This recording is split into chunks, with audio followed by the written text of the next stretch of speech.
Hello guys, welcome to Book Bite Audio. In this video, I'm going to share the summary and key takeaways of the book, The Art of Seduction by Robert Greene. Even if you've already watched videos on this topic before, you should still watch this one, because before making this video, I've gone through insights from a wide range of people. Self-improvement YouTubers, psychologists, neurologists, philosophers, relationship coaches, religious leaders, and even spiritual teachers. I've explored the idea of seduction from multiple angles, not just romantic, but also psychological, social, and even spiritual. I've cherry-picked the most powerful lessons from their teachings, connected the dots between different ideologies, and added my own thoughts and real-life experiences to create this video. What you learn here could completely shift the way you look at relationships, power, influence, and even self-worth. If someone genuinely applies what they learn from this video, they won't need to watch any other content on this topic again. So let's begin. The concept of seduction goes far beyond romantic relationships. It's about influence, persuasion, and capturing people's attention. Seduction is a tool of power, one that has been used throughout history by great leaders, artists, and thinkers. The art of seduction is about understanding the psychological dynamics of and influence. In this book, Greene outlines 9 seductive archetypes, each with their own unique ways of attracting and influencing others. These archetypes are designed to help us understand how different people can wield the power of seduction in varying ways. The first archetype is the siren uses their allure, physical beauty, and sensuality to captivate and pull others in. Their presence is magnetic, and their ability to make people feel desired is a key part of their power. Next, we have the rake is intense, passionate, and bold. Their desire is all-consuming, and they know how to make others feel like they are the object of that desire. The ideal lover, on the other hand, seduces through creating an image of perfection. They reflect the fantasies and desires of others, offering them exactly what they long for. The dandy is unconventional and free-spirited, using their uniqueness and charm to captivate those around them. They don't conform to societal norms, which makes them even more alluring. Then there's the natural, someone who is playful, innocent, and youthful. Their charm lies in their simplicity, and they draw people in through their genuineness. The coquette is a master of creating emotional tension. They give attention, and then withdraw, leaving others in suspense and wanting more.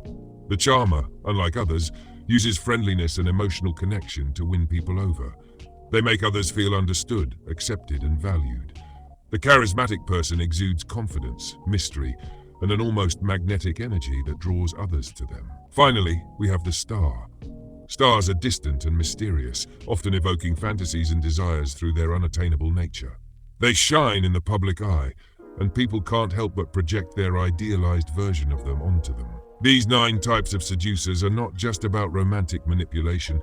They can be applied to any situation where you want to gain influence and control. Understanding the target of your seduction is just as important as knowing which seductive style to adopt. Some people are drawn to intensity and passion, others to innocence, and some to mystery and emotional connection. Understanding these dynamics is crucial to effectively applying the principles of seduction. Now, let's dive into the process of seduction itself. It begins with choosing the right person to seduce. Not everyone is a suitable target. It's important to find someone who is emotionally vulnerable or curious. Once you've chosen your target, you begin by creating a false sense of security. You approach them as a friend, someone they can trust, and you gradually begin to introduce elements of seduction.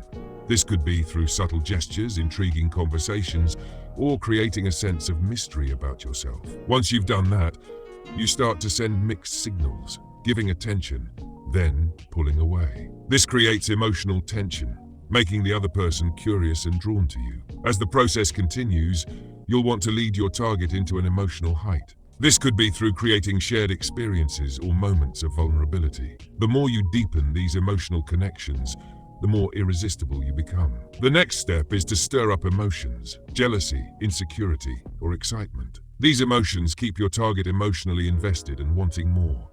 At this point, you begin leading them to the point of no return, where their emotions are deeply engaged, and they feel like they can't escape the emotional grip you've established. Finally, you seal the deal.